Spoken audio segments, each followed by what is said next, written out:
1431-এর আজ শেষ দিন। আগামীকাল মঙ্গলবার 1432-এর প্রথম দিন, অর্থাৎ বাংলা শুভ নববর্ষ।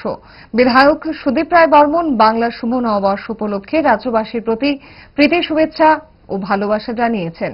তিনি ত্রিপুরেশ্বরী মায়ের কাছে প্রার্থনা করেন প্রত্যেকের জীবনে সুখ সমৃদ্ধি এবং সাফল্যের বার্তা নিয়ে আসুক। রাজ্যবাসীকে শুভ বাংলা নববর্ষের অনেক অনেক প্রীতি শুভেচ্ছা ভালোবাসা নমস্কার জানাচ্ছি।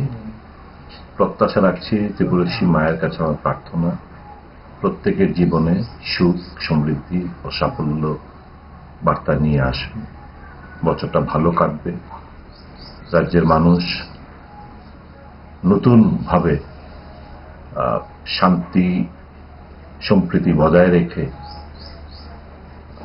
সংবিধানের উপর আস্থা রেখে মানুষ পথ চলা চলবে, এই প্রত্যাশাই রাখছি রাজ্যের মানুষের কাছে। অনেক অনেক বাংলা শুভনববর্ষের শুভেচ্ছা ভালোবাসা।